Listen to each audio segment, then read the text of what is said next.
Como dizer não para o seu filho sem perder a mansidão? Estou aqui para te dizer que talvez você perca um pouco a mansidão na hora de dizer não para o seu filho. E por quê? Quando você precisa comunicar um limite, esse limite precisa se parecer com um limite. Então você precisa ter um certo rigor na hora de comunicar esse limite. Não dá para você falar com voz mansa, por exemplo, oh meu amor, não pode fazer isso. Ou, ai meu filho, não dá para fazer dessa forma, não pode fazer assim, não é legal. Dessa forma, você não comunica o limite e a criança vai continuar repetindo porque ela não compreendeu. Na cabeça dela, aquilo não foi uma imposição de limite.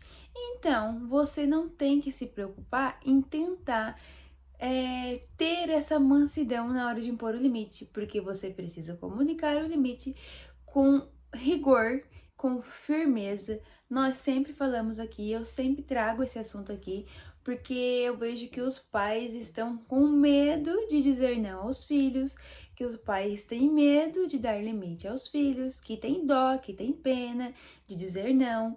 E aí, quando você não diz não, aumenta as birras, aumenta a teimosia e vai ficando cada vez mais difícil de você lidar com a criança em casa.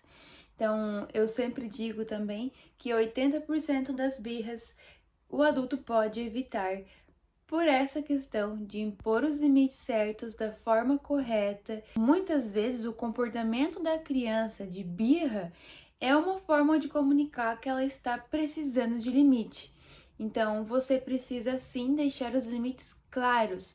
Você precisa dizer com firmeza, com rigor, sem mansidão. Então, ao invés de você dizer, oh, meu amor, não pode fazer assim, você vai dizer, não pode fazer dessa forma. Se faz desse jeito. Ou não faz isso. É assim, com firmeza, com clareza, que aí você vai comunicar o limite da forma correta.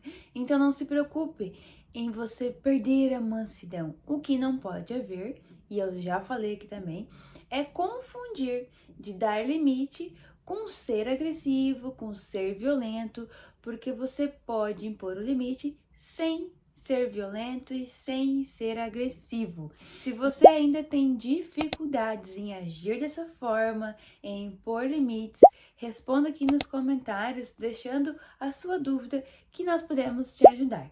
Não se esqueça de se inscrever aqui no nosso canal, ativar o sininho e compartilhar para que mais mães tenham acesso aos nossos conteúdos.